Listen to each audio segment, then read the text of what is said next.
satu ini dari Lily Allen dengan Our Time. Dan balik lagi barengan dengan Bunda Helen dan juga Bunda Novi yang menceritakan tentang pengalaman berbisnis di negara orang. Dan justru tolok awalnya itu, titik awalnya justru dari negara orang, habis itu merambat ke negara sendiri. Agak aneh ya sebenarnya ya. Tapi aneh ya sih. Oke. Lanjut lagi ya Bunda kan? Helen, tadi kan dibilang bisnis di Kuala Lumpur ada cooking class segala macam, terus ada juga tentang kue-kue unik gitu kan, dan tadi katanya responnya luar biasa. Emang penjual kue di sana nggak ada atau gimana sampai responnya bisa luar biasa gitu? Banyak Banyak yang punya itu, tapi karena marketnya juga besar dan seperti yang saya bilang, kalaupun kita misalnya boleh dong ya percaya diri dikit. Kalau kita misalnya nggak tahu, kalau aku kerjanya karena ini passion ya, aku mengerjakannya itu karena aku suka, hobi aku gitu. Jadi aku nggak ngerjainnya bukan under pressure. Jadi yang aku kerjakan itu adalah semaksimal mungkin. Bukan, let's say dia kasih aku budgetnya sekian, gampang aja. Pas aku lihat masih nggak bagus, aku masih ngerjainnya semaksimal mungkin gitu dari situ. Dan aku tetap jaga kualitas juga. Yang namanya customize cake kan, kita harus berusaha untuk memenuhi apa permintaan mereka dan juga masih budgetnya sekian. Nah itu cara aku kerja seperti itu. Itu mungkin salah satu keunggulannya, nggak tahu apa gimana. Jadi ya keep coming gitu. Setiap aku nggak perlu iklan, tetap aja terus masuk semua pesanan yang masuk. Luar biasa ya, nggak perlu iklan loh. Dan biasanya ini tadi ekspatriat berarti bukan orang Malaysianya sendiri justru ya? Itu dia, kebetulan karena lingkungan kami memang di situ, di ekspatriat gitu, kayak sekolah, terus beberapa komunitas. Ada juga orang Malaysianya tapi mungkin nggak terlalu banyak. Dan biasanya orang Malaysia memang lebih suka untuk memesan atau mengorder dari sesama mereka gitu, dan entah kenapa mungkin ekspat juga merasa lebih nyaman dengan sesama kami gitu. Dan kebetulan karena ekspat ini banyak ya, sebuah ladang yang bagus sebenarnya. Ngomongin soal food, emang makanan apa yang dibawa di sana? Selain cake, Western atau enggak, kalau saya justru spesial banget Indonesian. Tetap loh Bo, Indonesian food ya. Segala macam, justru itu yang membuatnya itu, bahkan sampai misalnya mungkin kelihatan di Facebook atau dari omongan temen, beberapa kali majalah lokal di sana mengundang datang ke rumah untuk sebagai mengisi di artikel mereka gitu. Mungkin yang mempermudah karena rumpun kita sama kali ya. Jadi yang agak sedikit gampang untuk masuk ke celah-celah mereka kalau urusan makanan mungkin ya. Kalau juga namanya juga bisnis ya, semua susah kalau udah kita bukan warga negara. Sekarang kan perjanjian surat-suratannya agak ribet. Lu bisnis kue di Afrika. Mana laku. Kalau misalnya Malaysia kan Kuala Lumpur masih ya saudaraan mana dikit. Laku, beda tipis kali. Tapi rasanya beda loh. Tetap rasa Indonesia ya. Tetap rasa Indonesia. Kalau di Malaysia kayak manis-manis ya Len ya. Jadi misalnya sama-sama rendang, tapi rendangnya tuh beda gitu. Terus kenapa harus di KL gitu? Bisnisnya gitu. Why KL gitu? Ikut suami. Suami kerja. Dua-duanya suaminya kerja di sana. Iya, dua-duanya suaminya ekspat di KL. Jadi istilahnya dari awalnya kan image seorang istri. Jadi Dekat mic. Istri, image seorang istri ekspat itu kalau aku baca, kalau nggak coffee morning, maaf ya, lunch, terus hang out here and there, showing branded or whatever it is. Nah, aku tuh istilahnya apa bisa kita hidup-hidupan seperti itu terus gitu kan. Bosan udah 9 tahun jadi ekspat ya. Maksudnya kita juga mau melakukan sesuatu yang lain. Maksudnya enak juga kali ya punya duit sendiri gitu. Ada pemasukan gitu ya. Duit suami juga duit sendiri juga sih, suami yang minta sebenarnya.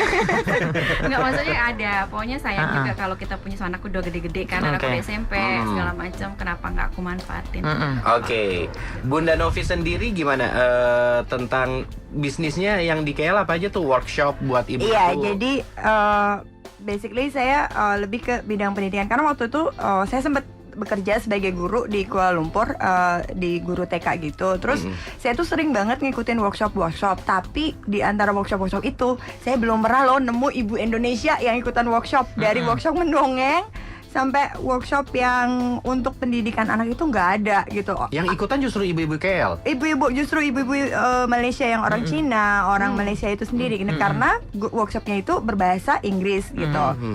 Nah, terus aku ngelihat marketnya gitu, banyak sekali ibu-ibu di Indonesia yang di KL. Kenapa nggak aku bikin workshop yang berbahasa Indonesia gitu?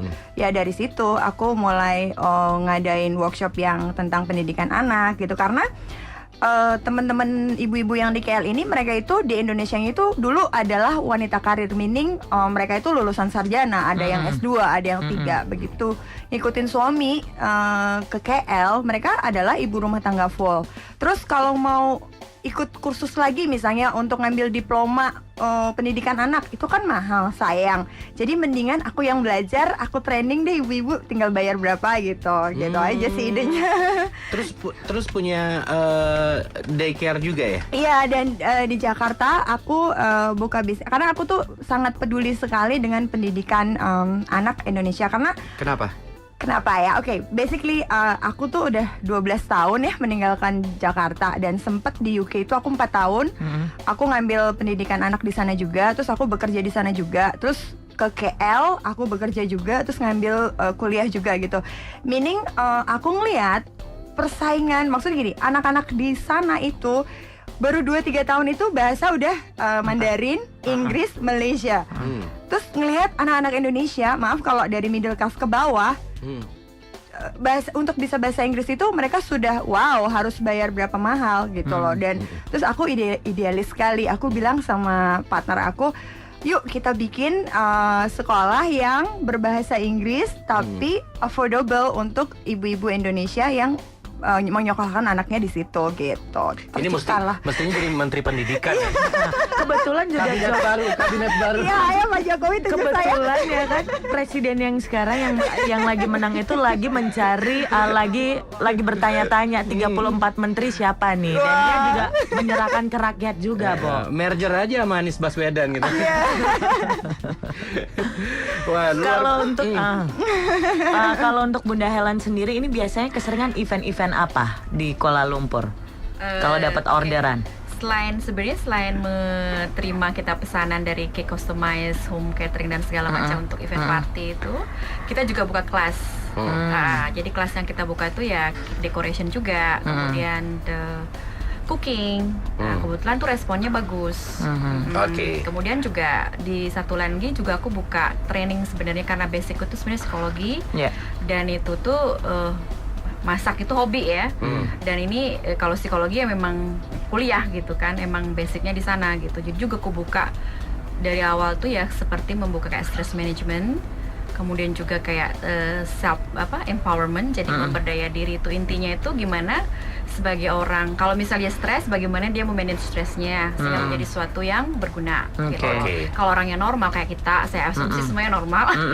Bagi stres itu sebenarnya kita istilahnya kayaknya saya nggak perlu training deh, saya baik-baik aja. Bisa, belum tentu gitu. Bisa aja dengan training itu kita mendapatkan potensi kamu yang baru. Intinya kita memberdayakan seseorang itu sehingga memunculkan potensi dia yang tertinggi, memaksimalkan potensinya. Jadi apapun yang dia kerjakan itu memang berhasil sukses sampai goal yang istilahnya itu lebih daripada yang dia targetkan gitu.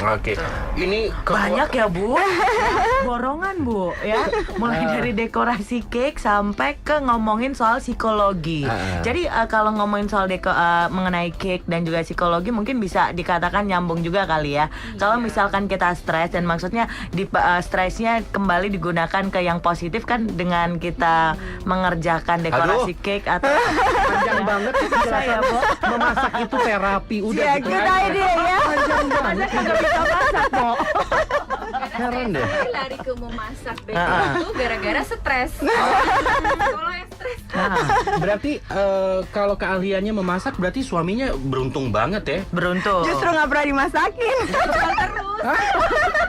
Nggak pernah dimasak. Buat bisnis Jo. Nggak boleh kalau gratisan, makan gratisan di situ dilarang ya kan. Semua itu harus Bunda membayar. Helen udah punya anak? Ada 2. Udah 2. Bunda. Ada 1. Jadi Bunda anak Novi. aku itu dulu satu kelas dengan anaknya Helen. Oke. Nanti kita bakal ngobrol lagi You Lovers tentang bagaimana cara mereka mengatur bisnis itu dengan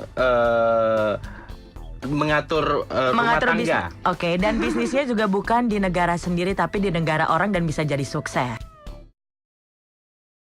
UFM 94,7